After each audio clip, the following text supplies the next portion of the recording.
السلام علیکم ناظرین، امید کرتا ہوں آپ سب اللہ کے فضل و کرم سے خیریت سے ہوں گے۔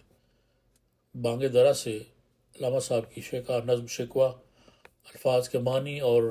مختصر تشریح کے ساتھ پیش کر رہا ہوں۔ لاسٹ ویڈیو میں ہم اس کے جو شعر 12ویں شعر پر پہنچے تھے،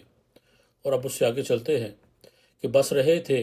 یہی سلجوق بھی تورانی بھی، اہل چین چین میں، ایران میں ساسانی بھی، اسی معمورے میں آباد تھے یونانی بھی، اسی دنیا میں یہودی بھی تھے نصرانی بھی۔ پر تیرے نام پہ تلوار اٹھائی کس نے، بات جو بگڑی ہوئی تھی وہ بنائی کس نے؟ تھے ہم ہی ایک تیرے مار کا آراؤں میں، خشکیوں میں کبھی لڑتے کبھی دریاؤں میں، دیا زانے کبھی یورپ کے کلیساؤں میں، کبھی افریقہ کے تپتے ہوئے صحراؤں میں، شان آنکھوں میں نجتی تھی جہاں داروں کی، کلمہ پڑھتے تھے ہم چھاؤں میں تلواروں کی۔ چلے اب دوبارہ دیکھتے ہیں کہ ان میں کوئی ایسے مشکل الفاظ کے جو معنی ہیں وہ دیکھتے ہیں، اور پھر دیکھتے ہیں کہ علامہ صاحب نے ان اشعار میں ہماری تاریخ کے کس طرف اشارہ کیا ہے۔ تو پہلا شعر جو ہے کہ 13واں شعر اور آج کی ویڈیو کا پہلا شعر جو ہے کہ بس رہے تھے یہی سلجوق بھی تورانی بھی۔ سلجوق ترکی میں بسنے والا ایک قبیلہ کا نام، اور تورانی بھی یہی بھی ترکی میں بسنے والا ایک جنگجو قبیلہ تھا۔ اہل چین چین میں، اہل چین یعنی چین میں رہنے والے لوگ، چینی جو آج کل چائنا جس کو کہتے ہیں، اور ایران میں ساسانی بھی، ایران قدیم ایران میں جو حکمران قبیلے کا نام تھا ساسان۔ اسی معمورے میں آباد تھے یونانی بھی، معمورہ یہ دنیا، اور یونانی یونان والے گریس جس کو کہتے ہیں، اور اسی دنیا میں یہودی بھی تھے نصرانی بھی۔ یہودی اور نصرانی بھی ہم جانتے ہیں کہ یہودی حضرت موسیٰ علیہ السلام کی قوم کو کہا گیا، اور نصرانی حضرت عیسیٰ علیہ السلام کو ماننے والے۔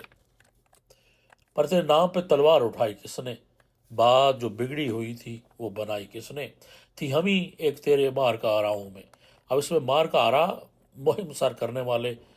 جنگوں پہ جانے والے، اور خشکیوں میں کبھی لڑتے کبھی دریاؤں میں، دی اذانیں کبھی یورپ کے کلیساؤں میں۔ کلیسا بھی ہمیں پتہ ہے کہ گرجا گھر کو کہا جاتا ہے، ہم اس کو گرجا گھر کہتے ہیں، اور کلیسا بھی اسی کو کہا جاتا ہے۔ کبھی افریقہ کے تپتے ہوئے صحراؤں میں، شان آنکھوں میں نہ جچتی تھی جہاں داروں کی، جہاں دار جہاں ان کو فتح کرنے والے، جہاں پہ فتح حاصل کرنے والے، اور کلمہ پڑھتے تھے ہم چھاؤں میں تلواروں کی۔ یہ مشکل الفاظ نہیں ہیں، لیکن صرف تاریخ کے کچھ پہلو کی طرف علامہ صاحب نے اس میں اشارہ کیا ہے کہ بس رہے تھے یہیں سلجوق بھی تورانی بھی۔ اس سے پہلے والے شعر میں انہوں نے کہا تھا کہ تجھ کو معلوم ہے لیتا تھا کوئی نام تیرا، قوت بازو مسلم نے کیا کام تیرا، کہ مسلم کو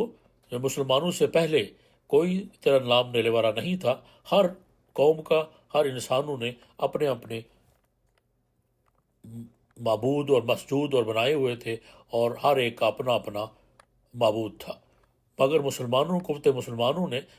تیرا نام لیا، اور تیرے نام کو اپنے زور بازو سے پوری دنیا میں پھیلایا۔ اور یہی وہ دنیا ہے جہاں پہ سلجوق بھی تھے، تورانی بھی تھے، اور چین جیسی بڑی قوم بھی تھی، اور ایران میں جو حکمران طبقہ تھا وہ ساسان لوگ بھی تھے۔ اور یہی وہ دنیا ہے جس میں یونانی بھی آباد تھے، جنہوں نے اپنی علم و عقل اور عقل سے دنیا کو بڑے بڑے فلسفے دیے، اور جنگ و جدل کے حوالے سے بھی یونان سے بڑے بڑے سالار جو ہیں وہ نکلے۔ اور یہی وہ دنیا ہے جہاں میں تیرے عظیم پیغمبر موسیٰ علیہ السلام کی قوم بھی تھی، اور جناب حضرت عیسیٰ علیہ السلام کو ماننے والے بھی یہی تھے۔ مگر تیرے نام پہ تلوار اٹھائی کس نے؟ لیکن وہ کون لوگ تھے کہ جنہوں نے اپنی جان کی پرواہ کیے بغیر تیرے نام پر، صرف تیرے نام پر تلوار اٹھائی، تیرے دین کے غلبے کے لیے تلوار اٹھائی، اور بات جو بگڑی ہوئی تھی وہ بنائی کس نے؟ یہاں پہ یعنی یہ جو دونوں جو مصرے ہیں یہ سوالیہ مصرے ہیں کہ پوچھ رہے ہیں وہ کون سی قوم تھی کہ جس نے تیرے نام پر تلوار اٹھائی، اور وہ جو بات جو بگڑی ہوئی تھی، مطلب کہ تیرا نام کو لینے والا نہیں تھا، اس کو دنیا کے کونے کونے میں پھیلایا۔ پھر آگے بتاتے ہیں کہ تھے ہم ہی ایک تیرے مار کا آراؤں میں، خشکیوں میں کبھی لڑتے کبھی دریاؤں میں۔ اس شعر میں وہ پیش کر رہے ہیں نبی پاک صلی اللہ علیہ وسلم سے لے کے حضرت خالد بن ولید اور صحابہ کرام تک جو ہے جتنی بھی بڑی بڑی جنگیں جو لڑی گئیں، ان کا حوالہ ہے کہ وہ ہم ہی تھے تیرے مار کاراؤں میں، کہ جو جتنے بھی مار کے ہمیں سر کیے گئے وہ ہم ہی تھے، مسلمان ہی تھے، جو خشکی تھی میدانوں میں بھی لڑتے رہے، دریاؤں میں بھی لڑتے رہے، جس طرح کا بھی انہیں سرزمین ملی، جس طرح کا بھی میدان ملا، یا جس طرح کا بھی ان کے سامنے جنگ کا میدان سجایا گیا، وہ اس میں لڑتے رہے۔ اور اس کے اگلے شعر میں ہے کہ دی اذانیں کبھی یورپ کے کلیساؤں میں، کبھی افریقہ کے تپتے ہوئے صحراؤں میں۔ اب اذانیں کبھی یورپ کے کلیساؤں میں، اس میں آپ دیکھیں گے 537 میں جب ہایا صوفیہ کو جو ہے وہ بہت بڑا یہ ایک ان کا چرچ تھا، ایک کلیسا سمجھیں، اور پورے جتنے بھی جو عیسائی تھے ان کا یہ گڑھ کہا جاتا تھا اس کو، اور جس کو سلطان محمد نے 537 میں جب اس کو فتح کیا تو اس کے بعد جو ہے اس کو ایک مسجد کا جو ہے وہ درجہ دے دیا گیا بعد میں۔ اور اب کبھی افریقہ کے تپتے ہوئے صحراؤں میں، اور ایک صحابہ عقبہ بن نافع، ان کی فتوحات جو ہیں وہ اتنی فتوحات تھیں کہ کہتے ہیں کہ وہ فتح کرتے کرتے ایک ایسے مقام پہ پہنچ گئے کہ آگے سمندر تھا، اس نے گھوڑے کو سمندر میں ڈالنا چاہا تو گھوڑا رک گیا، تو نے کہا اے اللہ، ادھر پانی نے میرا گھوڑے کو روک دیا، ورنہ اگر اس کے بعد بھی کوئی زمین ہوتی میں تیرے نام پہ اس کو بھی فتح کرتا جاتا۔ عقد شان آنکھوں میں نہ جچتی تھی جہاں داروں کی، اور کلمہ پڑھتے تھے ہم چھاؤں میں تلواروں کی، اور ہم تلواروں کی چھاؤں میں ہم کلمہ پڑھنے کے لیے ہم تیار تھے۔ تو یہ تھی ایک مختصر 6 اشعار تھے، اس میں کوئی زیادہ مشکل نہیں تھا، صرف تاریخ کے کچھ حوالے ان نے دیے اور